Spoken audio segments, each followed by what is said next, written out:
This is the fourth video of the 5-part series on qualitative research. Here we will be unpacking the layers and understanding the basics of qualitative data analysis. Your learning objective is to identify the core techniques of qualitative data analysis. This is where we are in the initial research roadmap we discussed. Even though analysis comes at a later stage, it is important to think about how you can analyze your data before you start collecting it. Two common types of qualitative data analysis are thematic and content. For thematic analysis, you're focusing on finding themes within data and important insights related to your research question. You're determining meaning in the data, the so what. This goes deeper than codes and moves beyond labeling themes to identify relationships across the processes and the orders in which they function. The question really is, what does your data mean? For content analysis, you are summarizing and quantifying content.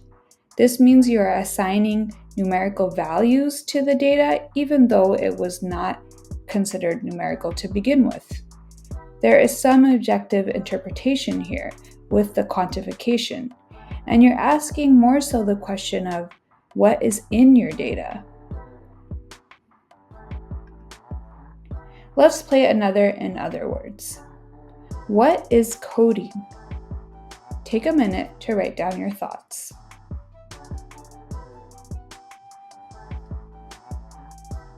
Coding is labeling a piece of data in a certain way. Codes are tools to organize data.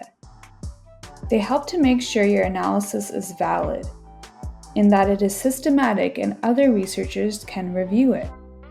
The coding process provides a key piece of research. Transparency, where your research process is understood after thorough dissection and replication. Stanford School of Medicine says that the coding goal is to create order out of disorder. Their visual is great to see how coding essentially creates piles to generate new ideas. These new ideas can then be grouped together as themes, which may relate to one another, providing information about the topic at hand. This is an overview of the coding process created by Dr. Gary Germans. Coding is an iterative process, and when raw data is revisited throughout the analysis, more order can be created out of the disorder. You begin by making a transcript out of your data, reading through all of the text, beginning the coding process, consolidating those codes, and collapsing them into themes.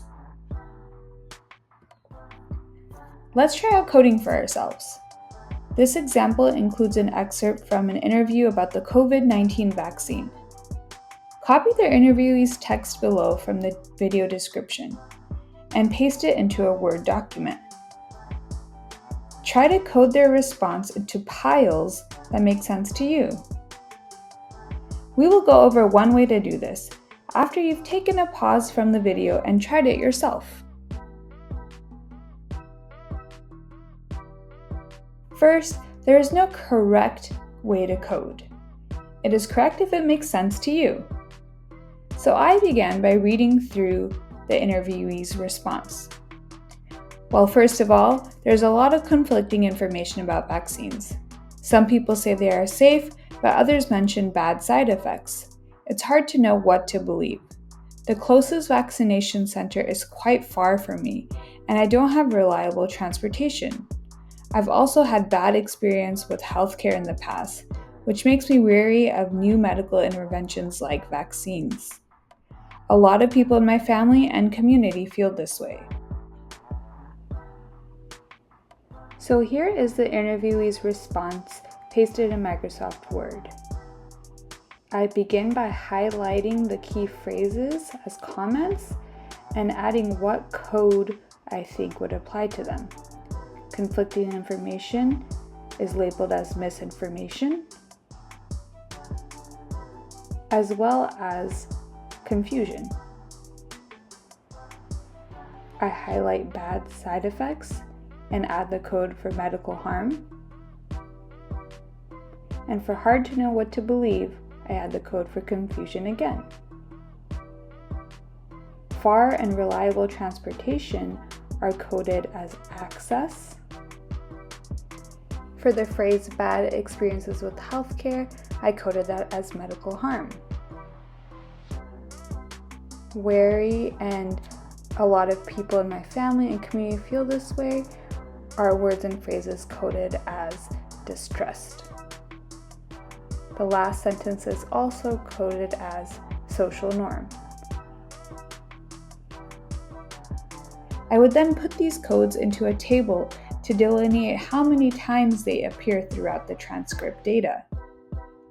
This is a basic way to go about coding and analysis, using tools that are readily available such as Microsoft Word. There are many other software like NVivo that are specifically used for qualitative data analysis. There are also resources online that are linked in the video description showing you how you can analyze such data based on the software available to you. Artificial intelligence will also be changing the landscape of options, providing more widespread access for researchers, but also requiring more discretion.